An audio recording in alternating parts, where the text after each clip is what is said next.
Yes, Week 9 is now a thing of the past on the high school gridiron. Several teams needed 48 minutes of solid football to determine their fate for the postseason. So let's get this trick-or-treat party started with our game of the week between the Charlotte Tarpons and Port Charlotte Pirates.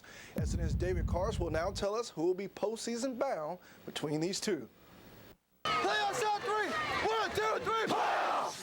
Battle for Charlotte County and postseason hopes on the line as the Pirates host the Tarpons. Marvin's Toussaint makes the nice catch and boom, he gets drilled, but he gets the first. Same drive, fourth down now. Will Orr scrambles for the first, but he stops short. Charlotte takes over and strikes first. Wayne Campbell fires to Cody Milburn in the end zone. Milburn in stride makes a great catch. 7-zip fish in the first. Second quarter now, Matt Bender drills a 34-yard field goal. Tarpons lead cut to 7-3. But the Charlotte offense just overpowering. Marcus Dewey takes the handoff and slices in untouched from 6 yards out. 14-3 Tarpons. Still in the second, Charlotte looking for more. Campbell back to pass, fires deep, but John Ledger gets the nice pick. Still 14-3, 5 seconds left in the half. Campbell, this time on target, finds his favorite target, Milburn again. Tarpons up 21-3 at the half. Second half, Pirate D comes out fired up. Campbell again back to pass, but he gets called down for a sack. Port Charlotte looking to rally, but Will Orr's pass gets jacked by Tyler Wright, and he is gone. 80 yards, Wright all the way, Orr can't catch him, and the Tarpons go on to pound the Pirates 42-10. It was incredible. Couldn't ask for a better performance. Our defense was solid, and our offense just manhandled them. Well, I think we came out ready to play. We played 4 quarters of football tonight. We hadn't done that in a while. With the win, Charlotte grabs county bragging rights, but even more importantly, they secure a spot in the playoffs. The Pirates season ends next week. For Friday Football Fever, I'm David Karsh. Antoine, back to you. Move on to the wild and wacky 5A District 11 class, which has more outcome playoff possibilities that can cause a migraine trying to figure out. But to keep it simple, if the Venice Indians beat district rival Riverview, they claim the district title. Indian head coach Nick Coleman focused on play calling for the big game, but the Rams will have an early opportunity to score on a field goal, but Adam DeMarco comes up short. The Indians on their next possession, a mishaps on the exchange. Marcus Platt fumbles and Ryan Menina recovers. The Rams on the very next play, C.J. Hamilton on the QB keeper, but out of the pile. The ball gets stripped loose, and Craig Smith somehow breaks loose with it and later be brought down by the Rams. The two will stay scoreless until the second quarter when Indian singer Jimmy Lapinska cashes in from 1 yard out to make it a 7-0 lead. And special teams were big for the Indians. Off the pooch kick, Matt Fear would fall on it. But after 48 minutes of action, the Indians would hold off the Rams for a 7-6 win and also claim the Class 5A District 11 title. Now for another 5A matchup with playoff implications on the line, the Manatee Hurricanes and Lakewood Ranch Mustangs had some decision-making to do over at Manatee High School. And the Canes not faking the funk as they go up 12-zip after Alan Connolly goes between the tackles and takes it in from 28 yards out.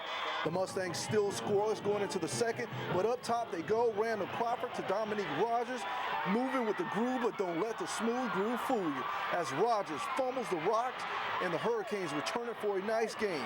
The Canes would muster no points, but the defense represented, putting Crawford on his back for the sack. The Hurricanes defense was big as C.J. Honeycutt picks off the halfback toss pass and goes in from 7 yards out. The Hurricanes went on to win 26-14 and claim the runner-up spot for the playoffs in Class 5A District 11.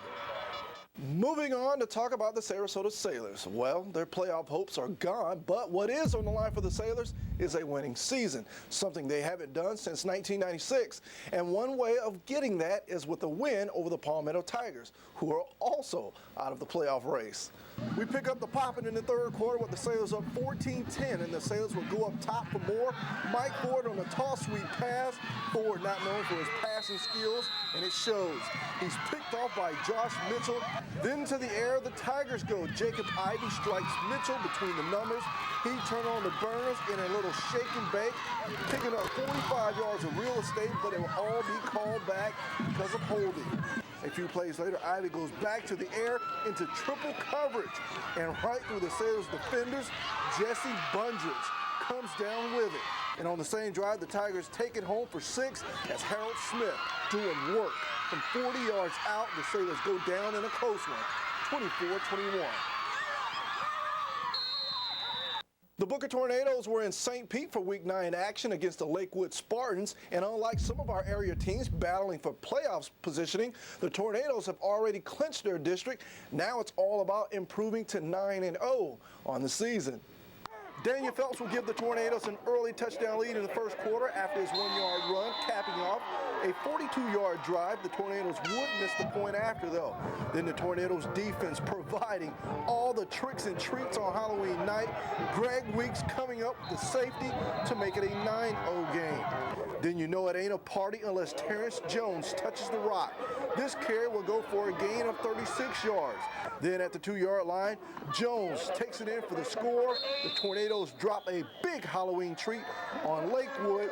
61-21 is your final, and the Tornadoes remain undefeated at 9-0. That does it for this week's Friday football coverage. And if you'd like to know more insight about the area teams, be sure to check us out on the web at www.heraldtribune.com. Click on sports and select prep football. So as we close out, let's check out all the high school scores again, plus those from the pros.